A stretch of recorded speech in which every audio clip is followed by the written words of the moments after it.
ওজন কমাবো, এখন আমি গর্ভবতী। তো আপু হচ্ছে খুব ভালো একটা কথা বলেছে, প্রেগনেন্ট অবস্থায় কেউ কোনো সাপ্লিমেন্ট খাবেন না, কারণ হচ্ছে এটা খুবই ক্ষতিকর। তো এখন আমি বলি আপুদের জন্য একটা কম্বো নিয়ে আসছি, সেটা হচ্ছে যেসব আপুদের, হ্যাঁ অবশ্যই অরিজিনালটা খেতে হবে, 100% অরিজিনালটা ডেলিভারি ম্যানের সামনে চেক করতে পারবেন। জুসটা খাবেন, মুখের রুচি কমাবে, এবং হচ্ছে আপনি যে চিকন হয়ে যাবেন তখন হচ্ছে আপনার পেটের বা বডির চামড়াগুলো টাইট ফিটিং করবে এই হচ্ছে জুসটা, যেটা হচ্ছে ভিতর থেকে অনেক ভালো কাজ করে। আমরা বাইরে থেকে বুঝতে পারি না যে এটা আসলে কি কাজ করতেছে। এটা খেলে আপনার হচ্ছে বডিটা ফিট রাখবে, লুজ হতে দিবে না। আর এছাড়া হচ্ছে যাদের 80 কেজির উপরে, 90 কেজির মধ্যে আসো, 80-90 কেজি, তাদের জন্য হচ্ছে এটা। অনেকের হচ্ছে পেটটা সহজে কমে না, পেটের জন্য হচ্ছে এটা খাবা, একটা সকালে খাবা, একটা রাতে খাবা। এটা হচ্ছে পুরো বডির জন্য, এটা হচ্ছে বডির চর্বি কমাবে, ওজন কমাবে।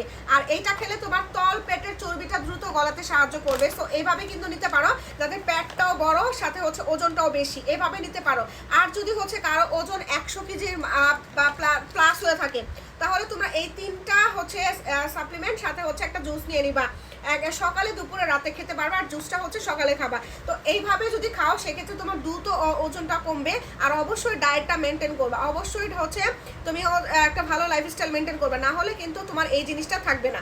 বুঝতে পেরেছো?